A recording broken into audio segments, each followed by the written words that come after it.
Hello, everyone. I hope that you're doing amazing wherever you are in the world. My name is Boom Shikha, and I welcome you to my channel. As always, I'm really grateful that you're listening, subscribing, commenting. I really appreciate your support.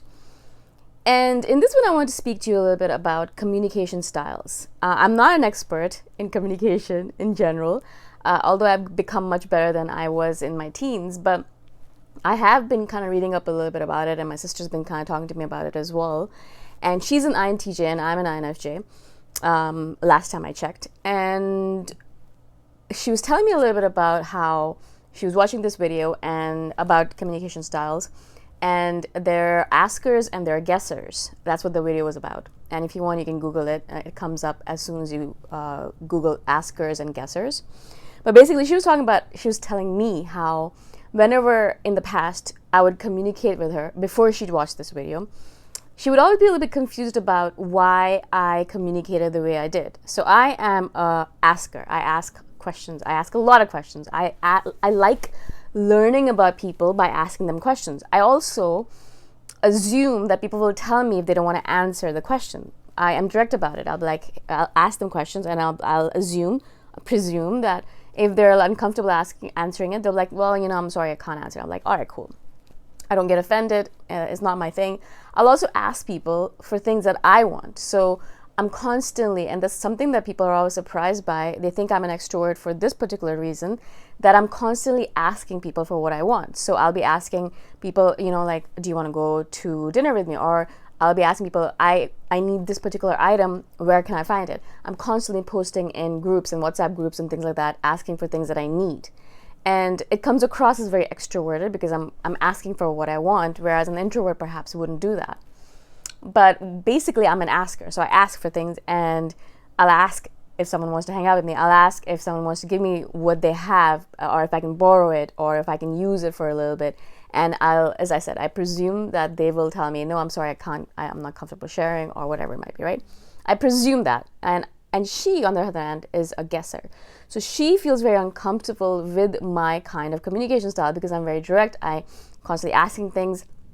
Whereas for her, she's a guesser, which means that she doesn't know if the other person is comfortable with the ask. And so they will not ask. They will not presume to ask the question, even if they need the item, because they don't know how the other person is feeling. So they're mostly trying to gauge what the other person is, or how they are, or where they stand before even making the request, if that even ends up being the case. A lot of times they won't even make the request because they're so uncomfortable and they don't know what the other person is thinking. They're always trying to guess what the other person is thinking. Maybe they're thinking this way. Maybe that's where they're stand. Maybe that's what they would want. And after all the guesses, or intuitive guesses perhaps, they're like, well, I think this is what the person would be okay with, so I can do this.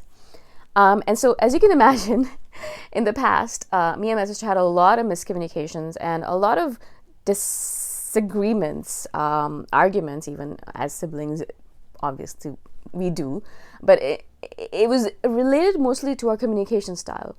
And there's this asker and guesser is just one part of a huge paradigm of communication styles, obviously. This is just one little aspect of it.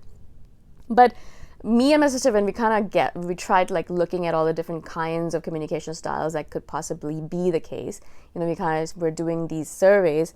Every single time she came up on the opposite spectrum from where I was. So if she was a guesser, I was an asker. If she was this, I was that.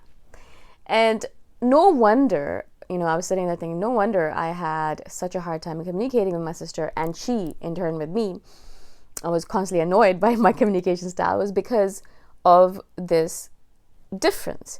Now, the reason I'm doing this video is not because just because of INTJ and INFJ differences. We obviously know we're different from other people. That's not the case. The problem is that I have noticed for myself, particularly, is that a lot of times I will end up door slamming someone, particularly because of this mismatch in communication styles. So I feel like I'm asking for something and the other person is not giving me that.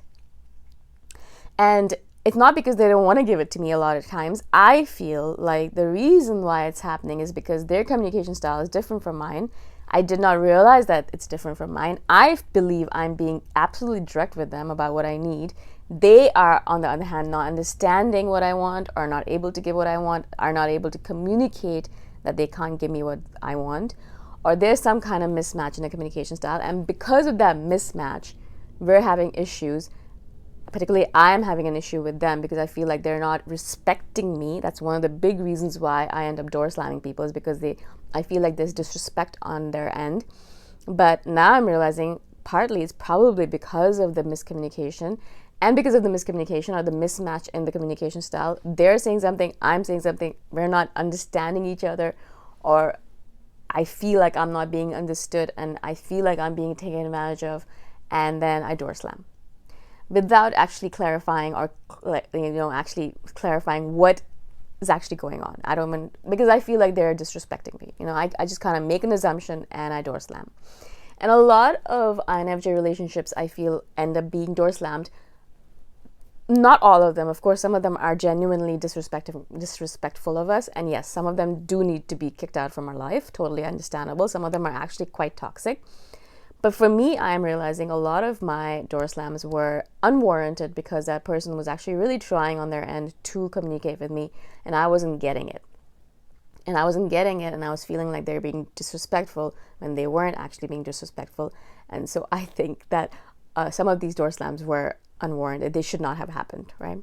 Now, of course, I'm not saying that every relationship is going to be perfect, and we're never going to door slam ever again if we communicate it properly. Maybe not.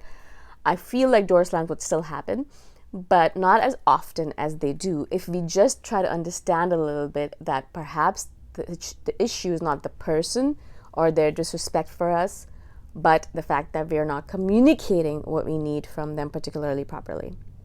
Now, the reason I'm doing this video is not because, you're going to learn a communication style instantly and be good at it. I think that what I really wanted us to get out of this, and what I really wanted to get out of it, is the fact that I really want us to step back a little bit and really clarify things with the person before door slamming them. And a lot of you are probably thinking, no, but I've really clarified. I really have, Shika. I really have, Boom. Like, I have. I don't know if you have. I mean, I don't know what the situation is, but I'm talking from my own experience. I knew that in a lot of cases I did not clarify. I just had a situation happen to me a few weeks ago. I was staying with a friend of mine in Berlin, in Germany, when I passed through German. So I was coming from India. I stayed in Europe for a couple of weeks, and then I came to Canada. And I was staying with a friend in Berlin, and we were having lots of great conversations. He's a really smart person. I had a lot of good conversations with him, but there were certain things that he was saying that were irking me.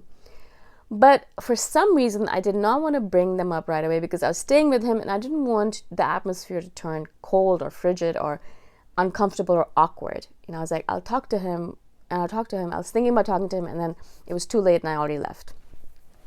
And I was in Canada, I was walking around doing my walks, my daily walks, and suddenly I had this thing that I was like, I really want to tell him how I felt. Because I felt like if I didn't, it would fester in me and then it would ruin our relationship. So I sent him a voice note and I said, I told him exactly what I was feeling and how I was feeling and why I was not happy with what he said, because this. I kind of like sent along, it was an 8 or 9 minute long voice note. And I was quite emotional in the voice note. Like I was quite getting a little bit upset about things and angry, and had lots of emotions in the voice note. The great thing about him, which I really appreciated, was that he actually messaged me back and said, I just want to explain myself, and this is what happened. This is what I think. I think you misunderstood me. This is what I said. This is what I meant, and this is what actually happened. And I think you didn't hear me, or perhaps there was a miscommunication. I don't know what happened, but I really want you to hear my side of the story. And then I really want to hear what you think about it. And the way he did it was one of the most mature things I've ever had to deal with, because he didn't get angry about the fact that I was judging him, which is what happens in a lot of cases.